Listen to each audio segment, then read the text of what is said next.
All right, welcome back to The Devil in Detail, the Grendel Reread Podcast. I'm Eli. I'm Ben. We're back with our 100th episode issue Extravaganza. It's a big one. It's a big one. So without any of the further ado you might think will happen right here, we're both very busy. Check out cosmiclandproductions.com, of course, for all the everything else. Nice plug. But thank you, sir. But we've got just a few special guests. We've got Matt Wagner, and we've got Brennan Wagner. What's up, everyone? Hey guys. Episode 100. Yes. Thank you. So amazing. I can't even believe it. We as I told you some time ago, we absolutely had to be here for this one. So yes, it's Couldn't an honor to appreciate have you guys more. This podcast series y'all do is just been so cool. Such a cool love letter. I've gotten cool insights over the many episodes, things I didn't know about Grendel, and I thought I knew everything about Grendel. Yes. Hell yeah. And hey, Matt, thank you so much for the 100th anniversary gift. So I told Ben, so I'm sorry that doesn't have the like the wrap packaging had a little band around it. I didn't have any of those. In fact, I only have one or two of them in my own private stash. And Is it the dagger? when my pal Randy Bowen closed down his warehouse, he had a bunch without the bands, and so I held on to those. I was like, these guys. In about 3 months, these guys have episode number 100 coming up, so I was holding on to those. Yeah. Thank you so much. These are one of the coolest. Oh, it's the Grendel. yeah, it's the piece of Grendel merchandise you can actually kill somebody with. Pat. Yeah. They're absolutely amazing. I love this piece so much. Thank you so much. You bet. Oh, cool. I didn't know you did that for them, Pop. Very cool. Thank you guys. Yes, Yeah, amazing. It only occurred to me after I sent them, I forgot to sign the boxes. Oh well. Oh, but I mean, it's still original art, though it would be hard for CGC to. But so this is amazing to have you guys back. There's 100 episodes. There's so much we've covered. So much of the cycle. We are up to War Child, many people's favorite story. Let's talk a little bit about that. Let's get a little bit behind the scenes with that, because one thing we read in a letters column that I thought was super interesting from that Diana was talking about, there was a big break in the middle of the creation of War Child, like between Kimiko and Dark Horse. Is that right? Yep. Yeah, because of Kimiko's bankruptcy. And there's like a big. The very strange thing about it is that in the interim, Terminator 2 came out, which of course is a cybernetic robot protecting a young child on a motorcycle. But I had already had. If you guys have never made that connection, I highly recommend you watch Terminator 2 and reread War Child. But I will point out that the inspiration is actually more from my stint on the covers for Lone Wolf and Cub at First Comics, Yes. which is the originator of that motif. Right. No motorcycle, but a baby cart. Yeah. I'm sure James Cameron would admit to using the Lone Wolf and Cub motif very So directly. yeah, there was a discrepancy there of time, but basically with War Child, again, every time I come back to Grendel, I want to switch it up. I want to do things people don't expect. So in Devil's Reign, the storyline I did with Tim Sale, very dense material, not a lot of action, a lot of political, a lot of social, political, global circumstances. Yeah. It's all offices and boardrooms. Offices and boardrooms and the center of the vampire hive, It's like Succession. And so with War Child, again, I wanted to turn 180 degrees the other direction. So there's no narrative captions. It's all just speech balloons. Oh, that's right. And it's just a roller coaster ride. I mean, it just starts and never slows down. It just goes. And Yes. I tried to throw in every kind of pulp motif I could fit. I had pirates and gorillas and robots and zombies and. Is that why you included all that stuff? And vampires. Yeah. It was like we're gonna hit every motif we can do. List of the pulp motifs. Yep. Loved it. And of course, as a result, it was the first storyline when we brought Grendel to Dark Horse, and so it had a whole new visibility because Dark Horse did a big launch for it. And as you said, Eli, it was a lot of people's favorite because that's how they first discovered Grendel in that segment. And right. I always took it as a compliment to to the versatility of this story structure, in that you didn't need to have read all the previous ones. Everybody seemed to jump on board with this storyline right out of the gate and know what was going on. So I was very gratified. Without any continuity or backstory. Yeah, I was very gratified by that. War Child. So yep. Is that why you then put the afterwards, like the histories in the back of the issues? Okay. And then later why we did the actual Grendel cycle, which that badge is based on the cover art for that. Right. Yes. Which is basically just a history book that we put out to catch people up for the previous versions that they hadn't seen. Because at that point, Dark Horse did not have all the previous material back into print. We were starting, and it was a long, slow process, because you're not going to dump everything on the market all at once. And of course, everything wasn't digital back in those days, so a lot of it was accessing previous printed editions and scanning those and cleaning those up. So it was somewhat laborious. Yeah. What about working with Pat McGowan and inking him? It's pronounced McEwen. McEwen. Yeah. Mm-hmm. Okay. It's one of those things you only read them. You never. Pat was a young guy I met when I lived in Montreal. He was a Montrealer, and I think Bernie hooked me up with him. Bernie introduced me to him, and he came over to my house one day, and we chatted about what I wanted to do, and he came back with some sketches, and we brought him on. We also decided at the time that I should probably, especially because we were relaunching it at Dark Horse, even though I wasn't drawing it, I should be included in some fashion on the art chores. So that's why I ended up inking it over his pencils. And then Pat had a health issue right at the very tail end. As we were getting ready to start issue 10, and he wanted to bow out. And I was like, oh, dude, you cannot bow out on issue 10, So he agreed to do just very rough breakdowns. And by that point, I had been inking his stuff for 9 issues. So everything had his voice, structural drawing, and his body language and stuff. But then all the detail was mine, Oh, interesting. So it ended up looking pretty seamless to the rest of the story arc, which was good. It does stand out a little bit though when you look at it. I think it looks the best of it, Pop, because I think that your renderings are just a little bit tighter, and the character better. So I personally, I think that last issue really is the one that shines the most. Does Pat have a background in heroic adventure? Because when we were looking into it, we saw like Mad Magazine, gag cartooning. He went alternative completely stuff. 180 degrees the other direction. Yeah, his original stuff was more kind of cyberpunk sort of look. That's why I gravitated to him for this. But then he had some sort of creative crisis of the soul and decided he didn't want to do that adventure shit no more. Wanted to be a funny man. Total indie style, total like his big hero is Dave Cooper, is his absolute hero, And while we're speaking of pins, you got a cool pin, Eli, and we're talking War Child. I'm putting some pins on my collar, one of which is the Grendel Prime War Child pin right there. So cool. This was such a cool pin that they put out, Dark Horse. Or whoever that was when we first launched War Child. They put because it's an actual like profile. It's got 3-dimensionality. It's a little 3-dimensional sculpture. Yeah, it's not. Yeah, so cool. As well as my little mage pin. Blink. Classic. And then Cloisonne, yeah, that was from graffiti back in the day. That one's from Dark Horse, I think.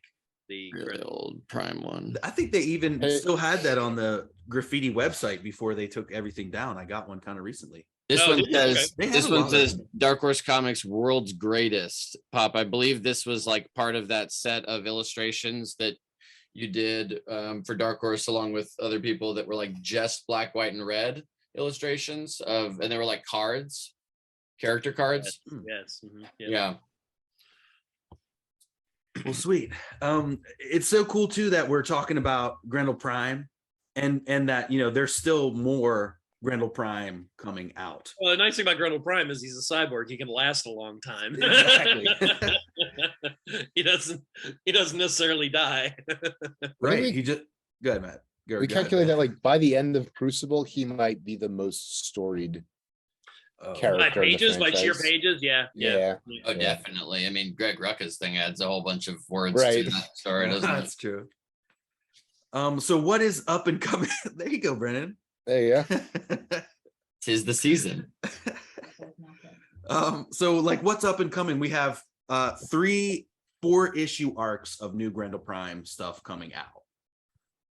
Before that happens though, so that was announced as the sequel to Devil's Odyssey, right? And so I had started work on that, and I was in the middle of the 3rd issue. So again, yes, as you mentioned, Eli, the entire overall arc is going to be called Devil's Crucible. That's broken into 3 story movements.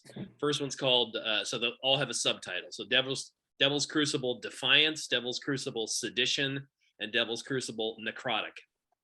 And so I was working right away on that, and then news of the Netflix show came out, and I went to Dark Horse and said, "Hey, I should be working on a Hunter Rose story, not a Grendel Prime story. I'll come back and I'll finish the Grendel Prime story for sure, but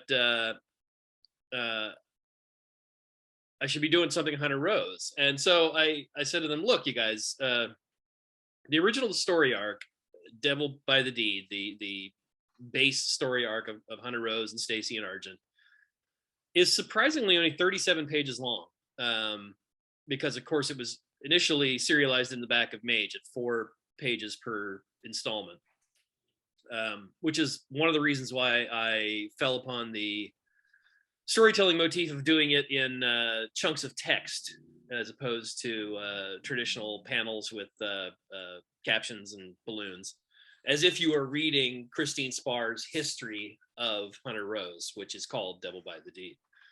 And the reason for that is I had only 4 pages to get across the same chunk of story punch that you would want in a whole issue.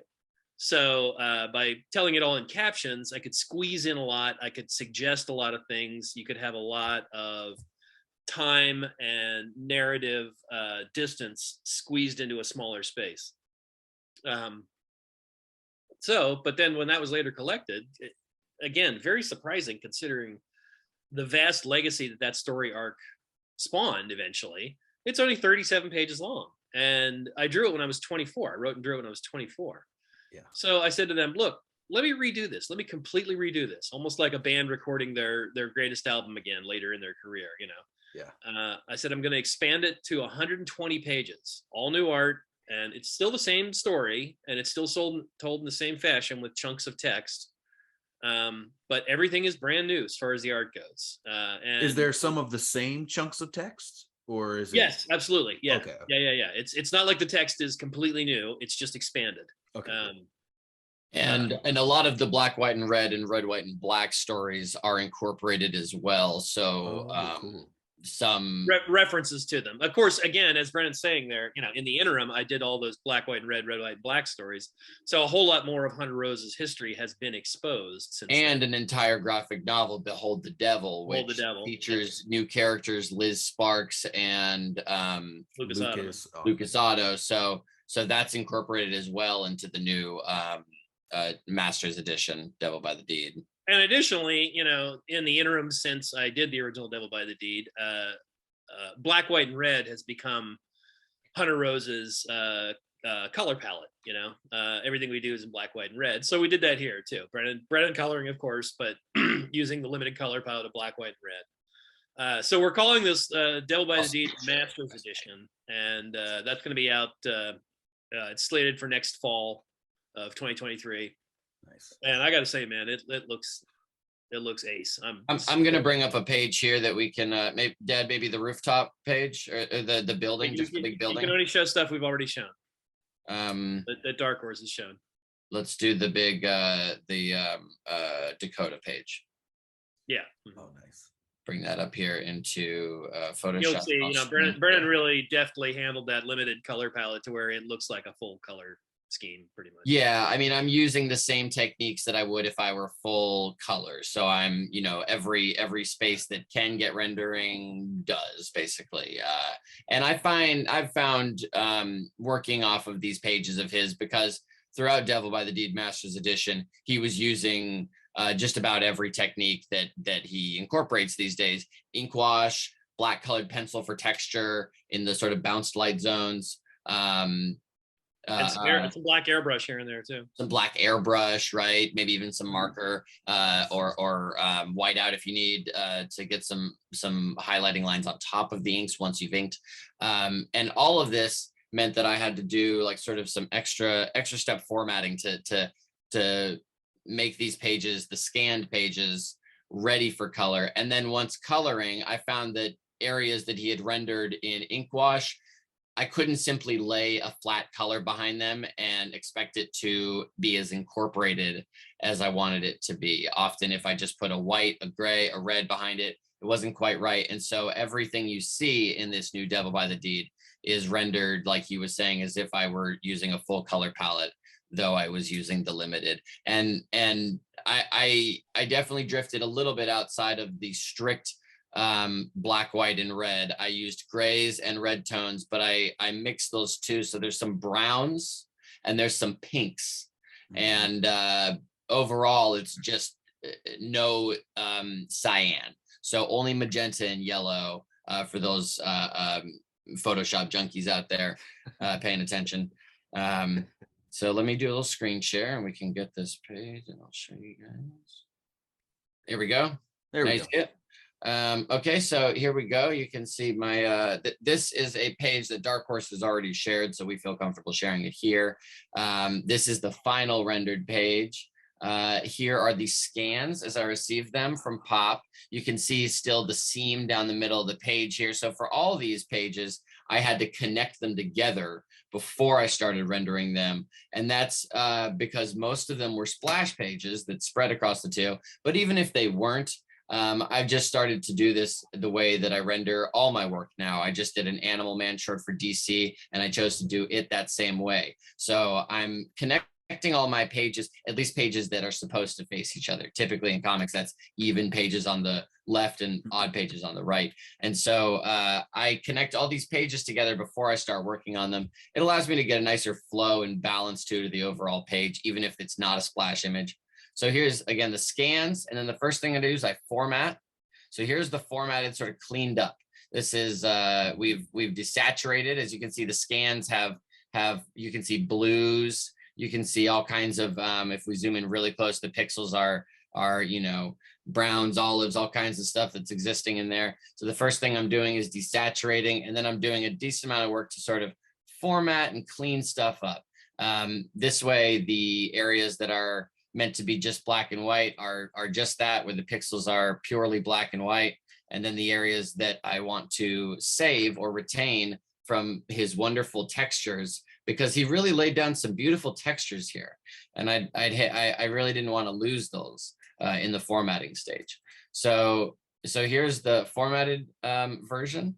And then we'll take a look at the first thing I do is I send it off to my flatter, and he flats it. Here are my flats. And these look pretty cool as is, actually, especially because it's sort of in keeping with the way that Behold the Devil looked, with those very simple, flat, black, white, and red tones. The third version.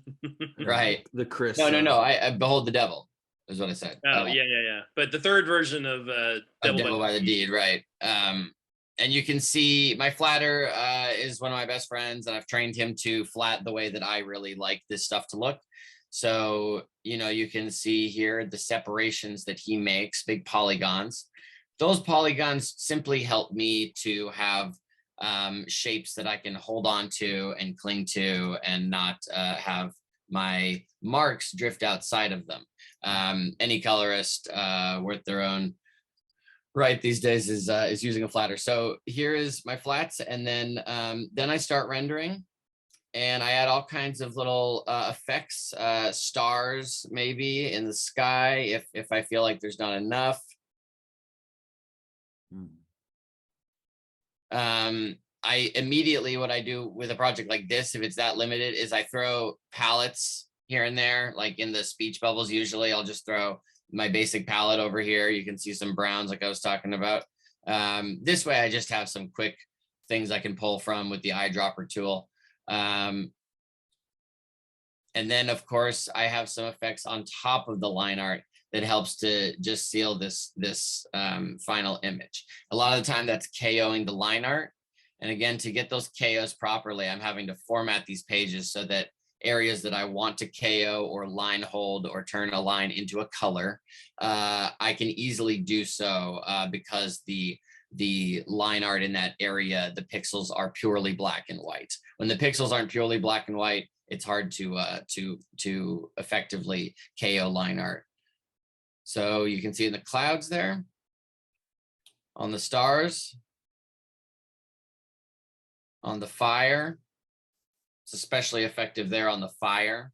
Anything hot or warm, you're going to want to KO. And then the final touch is just a big, nice, shiny highlight. Lens flare. Lens flare on the fork to make it look extra sharp, extra deadly. And here's the final page. It's beautiful. Narratively, this is the page where he and Stacy first move into the Dakota. What a gorgeous depiction too, Pop. I'm going to toot your horn. That's just a really awesome. He's using reference here and there when he needs to for a specific architecture or a specific body language, though most of the book is drawn straight out of his head. It's very impressive. Yeah, that's amazing. So anyway, that comes out next fall. Wow. I finished that when?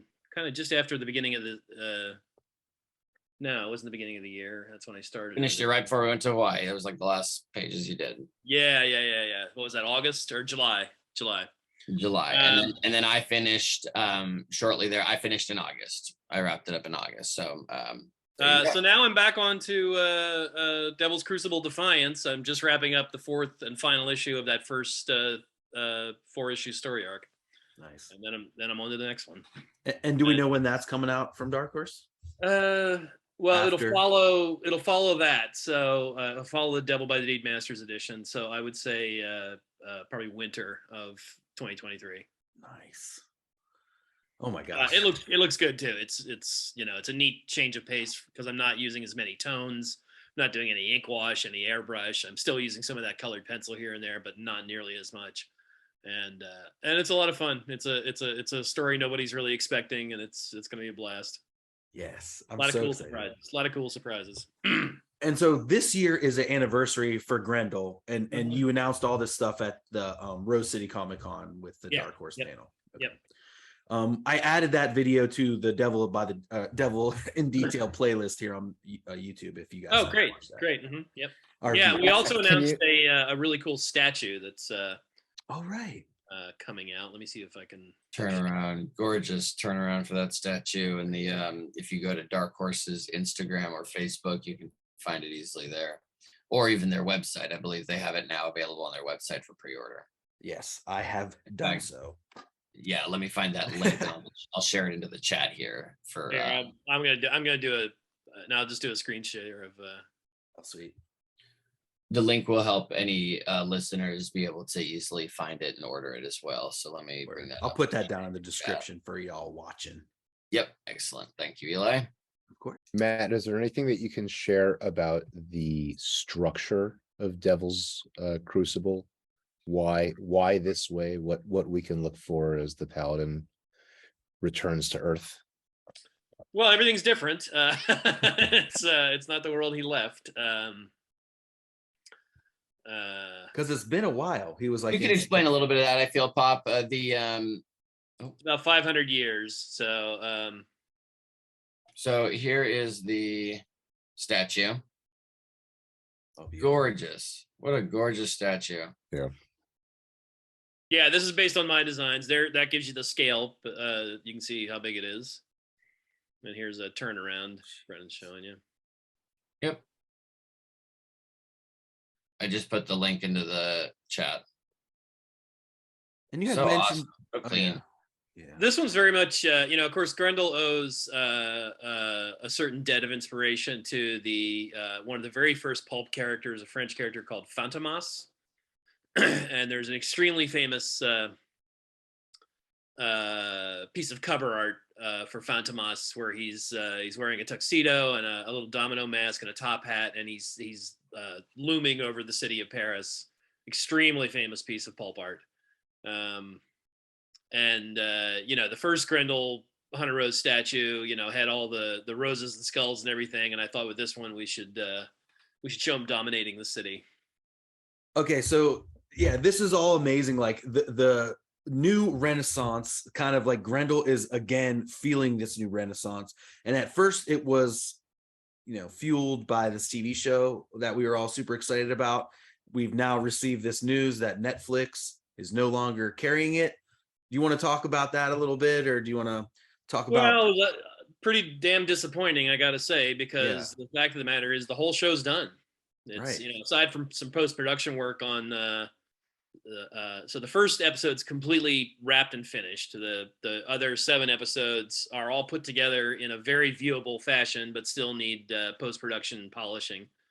Now, luckily, Netflix is allowing us to shop it around and try and find another venue for it. Right. That's where it stands right now. It's gone out to other platforms. I can't really comment on that too much till we know more.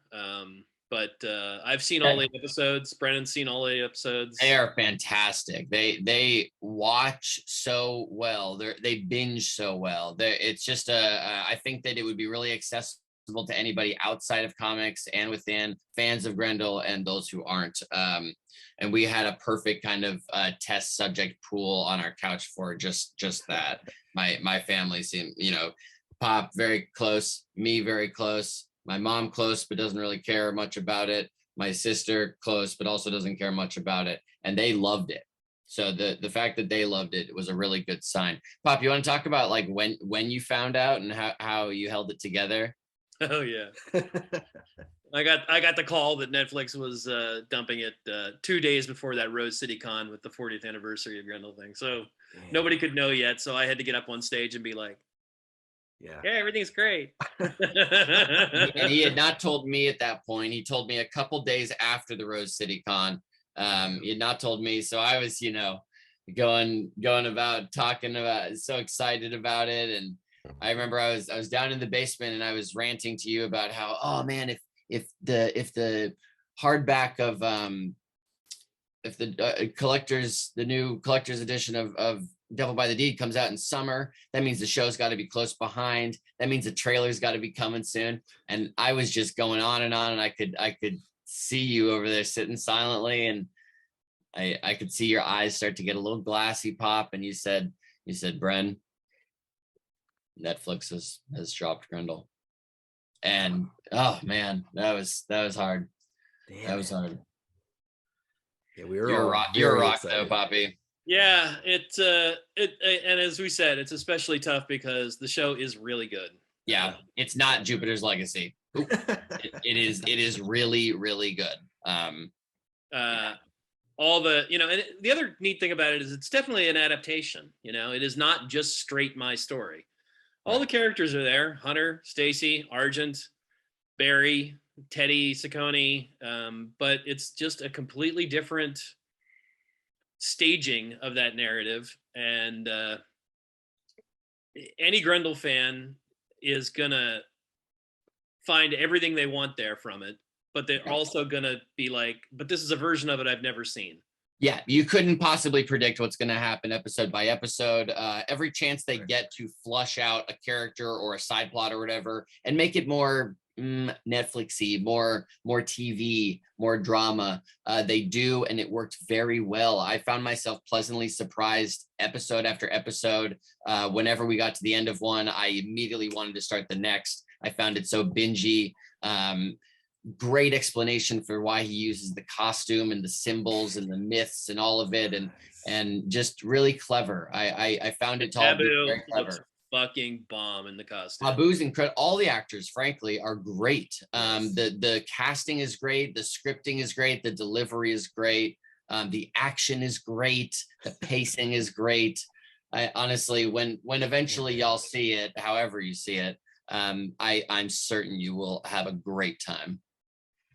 Yeah, we'll stand really with the comic book. Go ahead, what we found with the comic book was that any of the stories could also be adaptations of real life events. It's all very layered and meta, and so much is happening off screen. Corporations are rising and falling as media franchises are passing hands and remaking remakes of remakes. You don't even know where the original lands anymore. Yeah. So- I just watched Reboot on Hulu. All about that. Love that Right. show. It's really Yeah. good. Yeah, we're always So, talking well, about. so that's kind of all I can really say about it now. But it's I'm very happy with the results. I just hope we find a venue to where it can be widely enjoyed by not only Grendel fans but other viewers as well.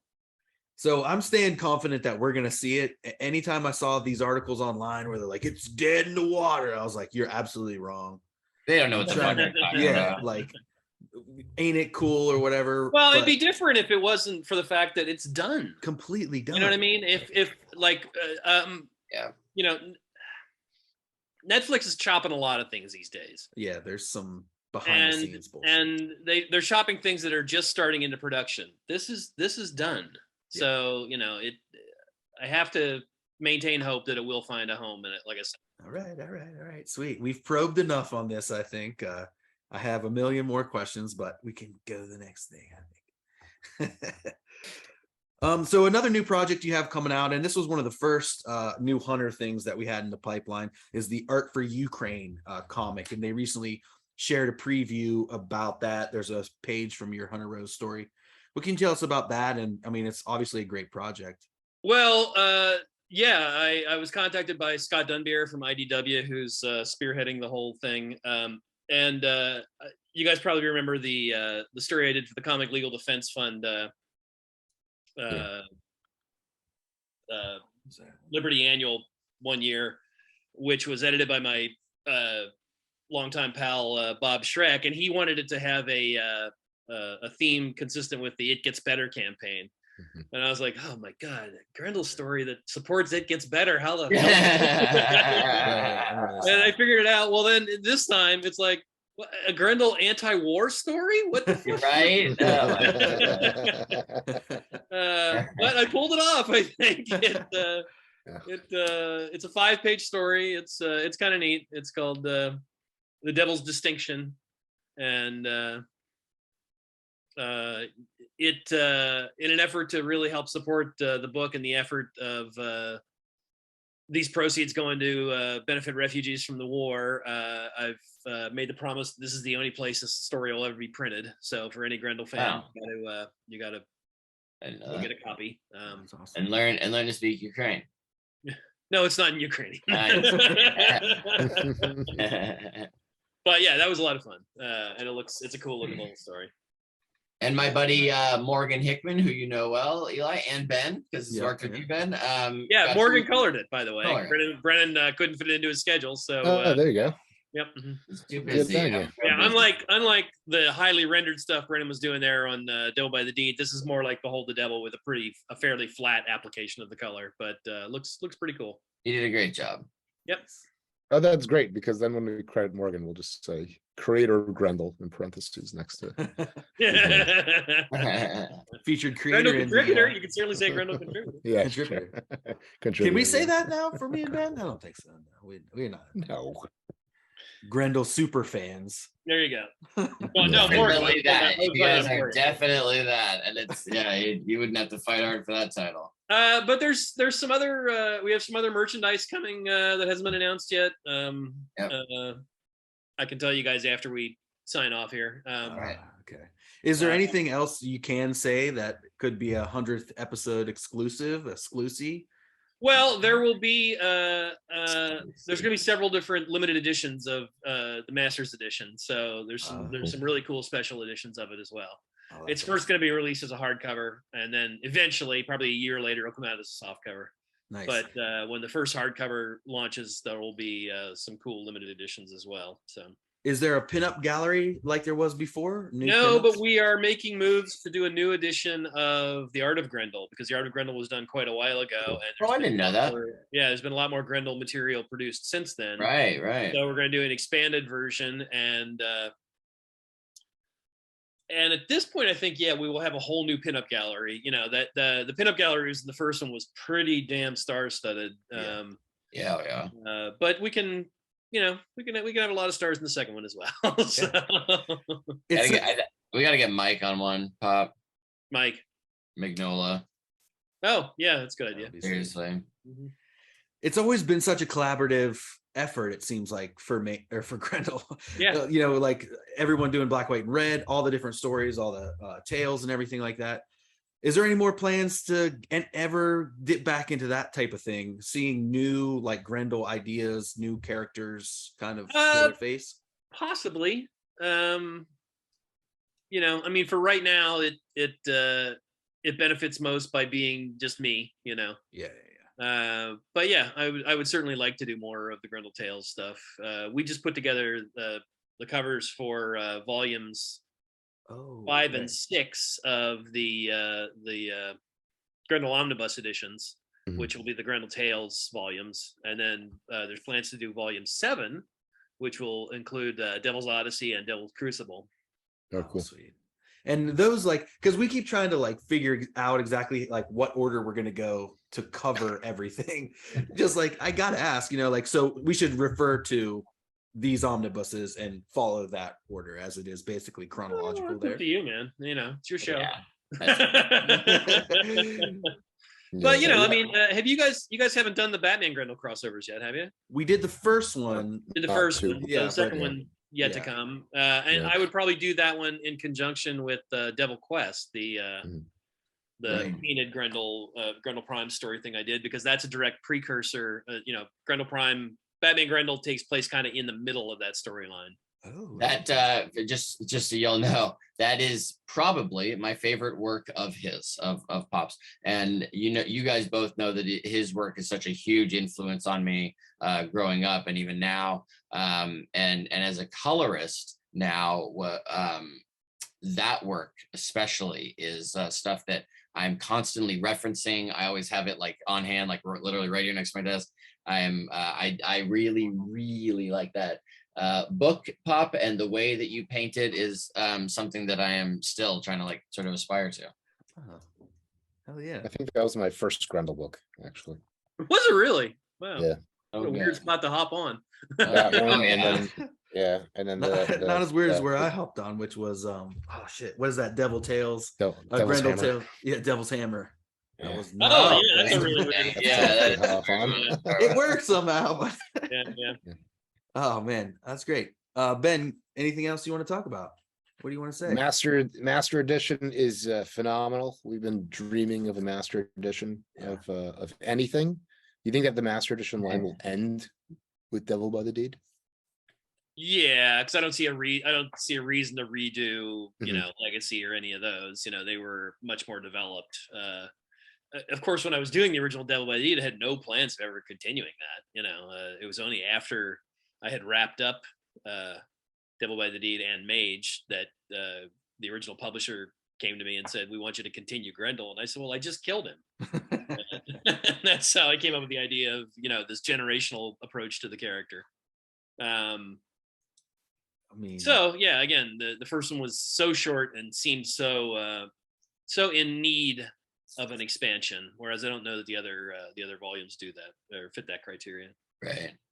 and it's such a small little choice there, such a small decision in retrospect, but that is what has led so much to the longevity of this character and the diversity and the amazing, like, oh my gosh. Well, Because- and also just the you know, I mean, when they said to me, we want to turn Grendel into a monthly, and at that point my thought was like, oh Jesus, how am I going to make a monthly interesting to myself? Because I've always had this attitude that, you know, if I'm going to communicate to my readers, it's got to be interesting and engaging to me first and foremost. Yeah. and then that will translate to them. But I didn't see the thought of just doing a continuing storyline, you know, with the same Grendel, you know, going on and on and on. And so the thought of just trying to reinvent it over and over and over again really worked out well for me, you know. It also just opened me up as a creator, you know, just gave me all these opportunities to try different techniques, try different storytelling motifs, try different narratives. And that one truly is very experimental. That Devil Tales that you painted there, Pop. Each story so unique with such unique characters and so bold. The color, the color on that stuff is something that really is, well, the color. Each of the episodes kind of has a different color tonality, like distinct palette, and yet yet they still feel it's not like They still connect. monochromatic. Yeah, they're not. They're Yeah. right. They're not completely. They're not monochromatic. The tale of the Grendel Khan who goes insane, like walking around and having a blood vessel burst in his head. That one's phenomenal. Love the sparse negative space and the use of golds and reds in that one versus the like orange sandy one with the blue giant dicked clone, or the Session Twins torture scene that's all like greens and teals and purples and blues. So these have been a big influence on me, but not just the color, but also the way you rendered that stuff, because you did a lot of like thinking outside of line and contour, doing marks that were meant to describe a chunk of shape, perhaps a large amount of highlighting on pecs or something, as opposed to the under contour line of the pec. And so that book was a big influence on me when I started to get into. You mentioned that one, the one short story where the Grendel Khan is going nuts. There's this one page where he's pacing around, and I have it so that you're actually turning the page. You turn the book. I love that. My whole purpose was to get you to turn it so many times that you yourself were dizzy as a reader. You know? I love that. So awesome. That's like that Batman Faces page that we always talk about. Ben. Every time. Running cycle. Yep. Yep. Yeah, that was when I knew I was gonna have a problem later on. I wanted to ask you guys about Star Wars, Andor, Ring Theory, and War Child. We watched 2 episodes of Andor and fell off, unfortunately. It didn't quite grab us. But I'm totally gonna hop back on it any day now, because it's interesting, I think. Well, if your listeners care to reach out to me and chat about shows that they like, I'm one of the best, because I like everything nowadays. I've decided to like everything, and so I'm no longer the critical asshole I once was, and I just like it all. That said, Andor did not grab us, so I'm gonna have to return to it. Did we watch the first 2 or 1 episode? 2, yeah, didn't quite grab us. We finished up Rings of Power, loved it. Finished up the new Game of Thrones, loved it. And and now we're in the spooky mode. Lo says spookies. We're not watching I was just talking to you guys earlier about watching the Cabinet of Curiosities, Guillermo del Toro's new. And last night I watched the first episode and a half of Midnight Club, Mike Flanagan's new thing. We're big Flanagan heads here. He's just had a great track record of late. And Midnight Mass last year or the year before was one of the one of our favorites greatest TV series I've ever seen. So started Midnight Club last night. Very fun, meant to be styled after The Breakfast Club, about a group of terminally ill teens meeting at night at the Midnight Club, where they exchange ghost stories. And they've made a pact that the first person to die of their terminal illness, which should be soon, is has to say no to the veil and come back to haunt the rest of them. Make contact. So it's got that kind of like teens doing a seance in the basement thing around like Ouija boarding almost. But it also is very Breakfast Clubby. The music is even meant to be Breakfast Clubby. The whole vibe is meant to be Breakfast Clubby. But I really, really enjoyed that first episode and a half. Recommending that one.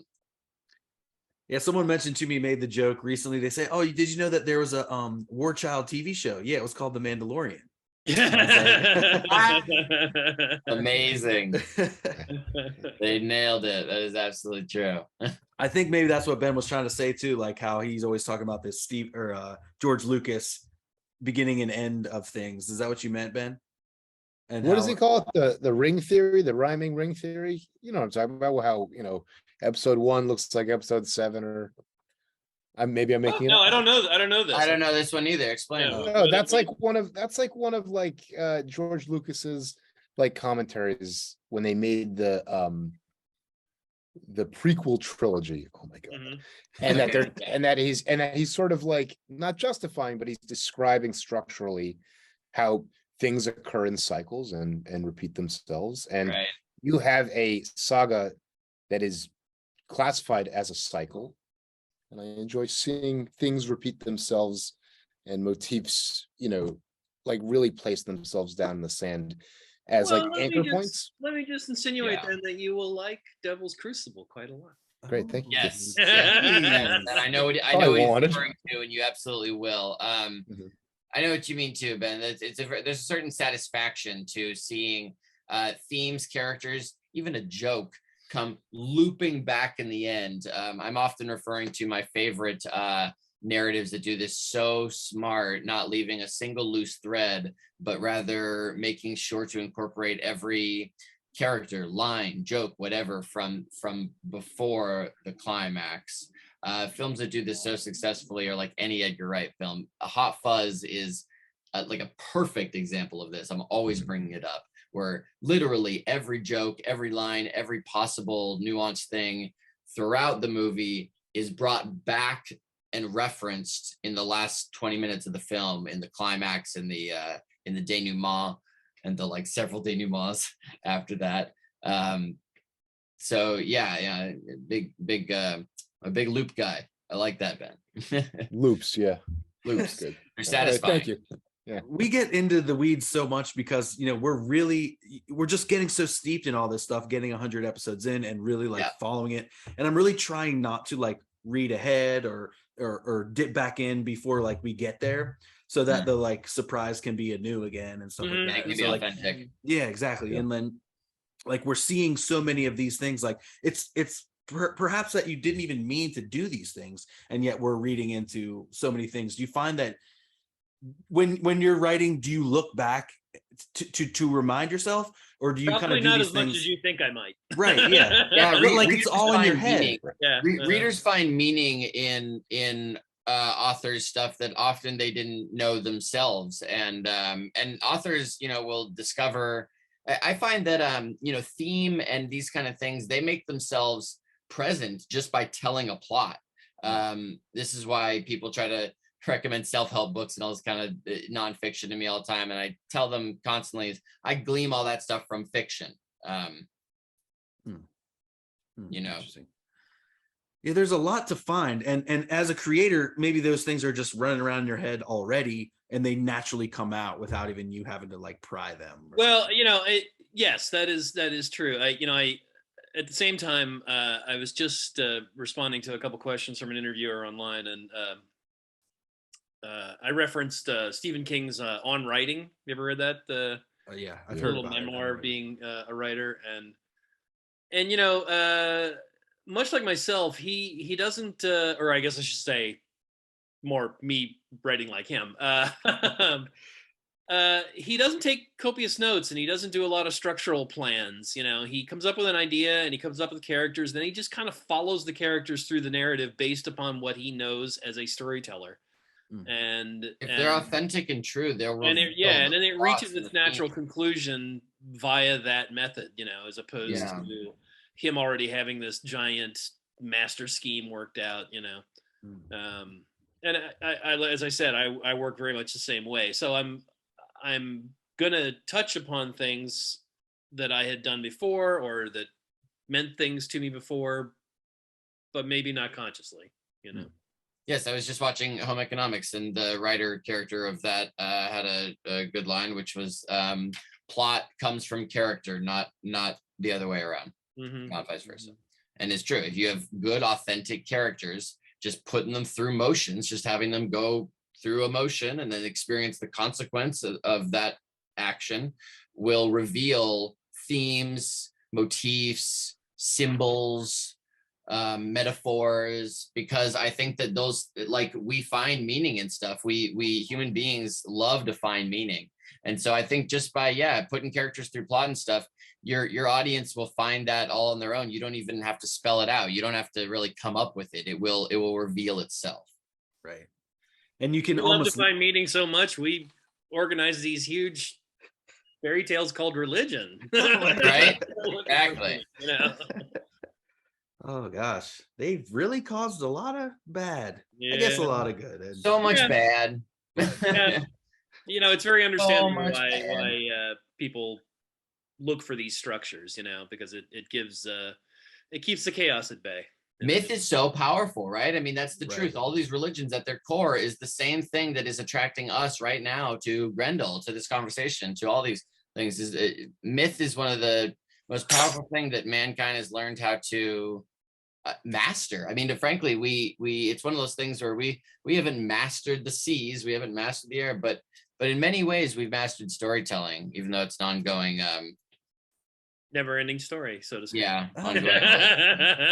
At Rose City, Bren, you were talking about how in the house religion was the storytelling was the religion. Yeah. Yeah, That's fascinating. And you know, Matt, you talked about how God and the Devil was a reaction to finding the Schutz family. It sounds like yeah. you never told us what the fallout is, though. Like how did your father-in-law react to that? I don't think he read it.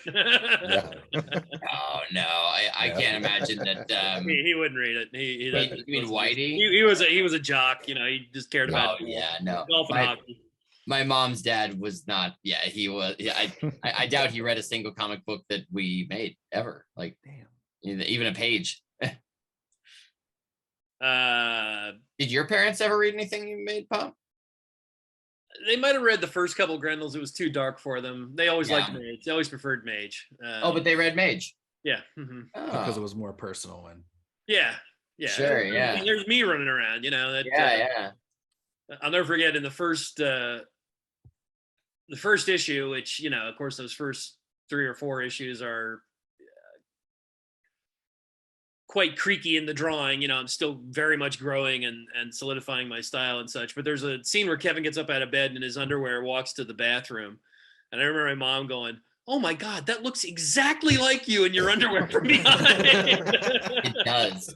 I've thought that every time you draw yourself in your underwear. It's like, that's what he looks like walking around the house. So funny. I need to go refill my coffee, you guys. I'll be right back. All right. It's always funny too. I find my own parents when I'm writing stuff, they're like, you know, where did you get that? Like, how did you, like, is that some sort of reflection on us or something like that? And it's like, it's really not. This is just like me creating, you know, you'll know when I'm referencing you, you know.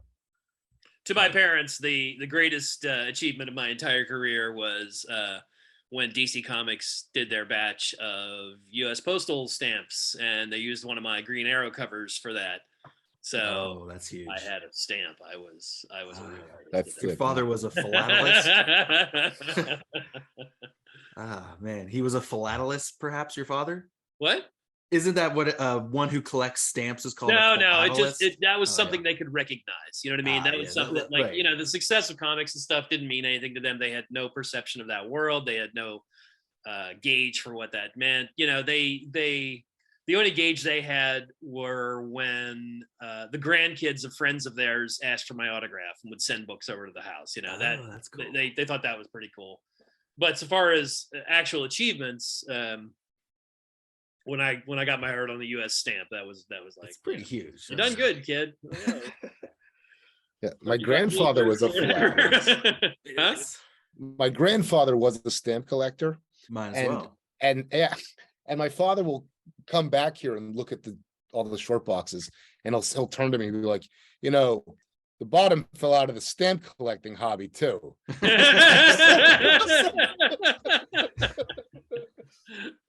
But nobody's making movies about stamps. Yeah, about stamps. TV shows. I remember they tried to push it. Yeah, and more than that, Dad, it's a library. It's not it's not a bunch of collectibles. It's not a vault.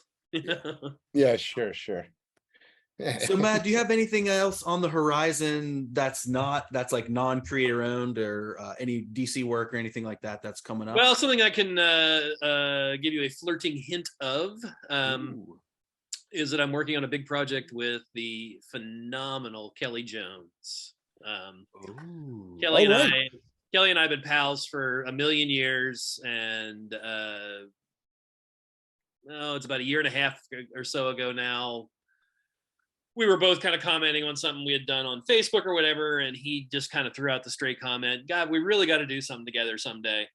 And I contacted him and I said, "You serious about that? Because I got an idea." And all I can tell you is it's really ambitious. It's big, and we're almost done with the first. It won't be serialized as floppies. It's going to be graphic novels. So we're almost done with the first one.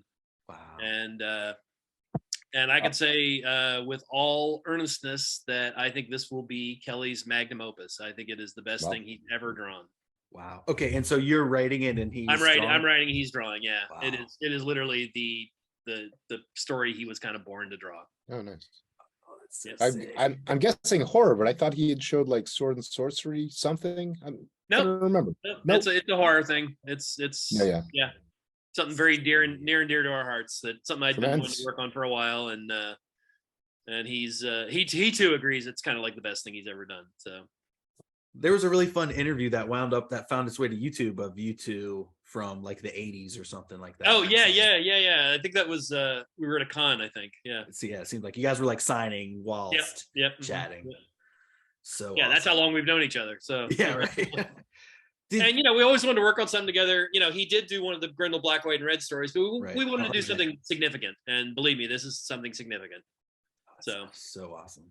And can we ask, is it your own IP or is it it will be, yeah, it is Yeah. IP, Awesome. Wow. based on something classic, and that'll get announced towards the end of next summer, and you'll start seeing stuff from it in the fall. Oh, that's beautiful. I guess as we're coming to the end here, I also wanted to ask Brennan anything else that you've got coming up in the future. I know you've got a cover for a Kickstarter and some other stuff going on. So yeah, perhaps you could put the link in the bio, but I'm Sure. involved with a Kickstarter right now for a cool music inspired team, a crime fighting team called Beatbox and Tune. So we've actually met our goal, which is great. The original Kickstarter goal for issue 1 was 8,000. I believe now we're at about 8,700. If you've ever wanted to contribute directly to the money that I make, because when you buy a book in the store, I don't make any more or less money. But if you pledge to this project, I will actually get more money per page. So this is your chance. If you've ever wanted to support me in my artistic endeavors as a freelancer, this would really, really be appreciated, because I'm not only doing colors for this series, but I'm also painting variant covers just like I'm doing for the new Grendel Devil's Crucible series. So hopefully, Eli, Yeah, can we put a link didn't. in the bio there. We actually didn't speak about that here in the interview. For each of the Grendel, what's going on there? Brennan's. I'm going to screen share. Go ahead and keep talking. For each of the Grendel Devil's Crucible series, Brennan will be providing a variant cover, an all original variant cover, not just a colored piece. The project Beatbox and Tune, close to my heart. I really like the creative team, so that's why I hopped on board for less than I typically make. Am I screen sharing still? Yeah. So I'm just going to show you really quick some of the art that we have for issue 1 of that project. That's fun. It's a story. It starts as a story of abuse, and for this story, I'm going with a very simple 2 palette scheme where I'm going to hop back and forth between the 2 palettes depending on what the scene calls for. The 2 palettes being these bright orangey yellows and reds, and then these purple and pinks. And so if the moment calls for, and some blues, if the moment calls for the sort of quieter, darker, less bombastic sort of moment, it'll be these purples, pinks. And then when a hot moment comes in, maybe a violent moment, I'll be transitioning back to the yellow oranges. So like the banging on the door in this sequence, for example. So yep, really cool project. I will show you here my cover for. Here's the standard cover for issue 1. The inks before they get to me. My colors once completed there, and then even the titling, which I'm also messing around with. Mm-hmm. And here is my variant cover. Hey. Nice. Painted in Photoshop using only the round brush. I usually use a bunch of different brushes for textures, but for this, I wanted to experiment with only using the round brush, keeping things simple and for efficiency's sake as well. And as you can tell, this is me. I took a reference photo of myself in this pose to get the image. So he's kind of got that same little smile that I got. So Brandon, send them that link so they can post it here in the interview. I'm also working on a series with James Robinson and Jeff Johnson. That's pretty far out. That's pretty far out. Talk about It's your pretty far out, and I can't talk about it yet, but it will be through Image, and I can say that. So that'll be exciting. And I just completed an Animal Man book. You shouldn't, and I'll, you shouldn't show any of that. That hasn't been publicized yet. I'm not. Thank you, other. Just showing you just some Animal Man reference shots that I got, but it is going to be in DC's anthology, holiday anthology Drawn by book, and it is drawn by Christopher Mitten, who I've worked with before on the BPRD universe, as well as other books. Good Nice. team. Staying busy. yes, Very busy. That's great. Oh, and I'm pitching a creator-owned series with my cohort in many things artistic, Dan Scotty, who drew Will Eisner's The Spirit Returns for us, pop writing, Dan drawing, me coloring. Dan and I have teamed up once again to create our own unique character. We are pitching said character to Dark Horse later this month, and next month, November, and we're really psyched about it. So stay tuned for developments on that. Nice. Very cool. Nice. Hell yeah, guys. Well, thank you so much for making this 100th episode so amazing, for coming by, for sharing, for talking as always, and as always being so supportive of the cast. Yeah, well, thanks for sticking around for 100 episodes, you guys. Absolutely, man. It just stays interesting. Like you said, you did it for just keep it interesting for you, and it stays interesting for us. It always changes, and we're thankful for that. Yeah, we were going to have these conversations anyway. So with that, we'll say Vivat Grendel and keep on Grenlin.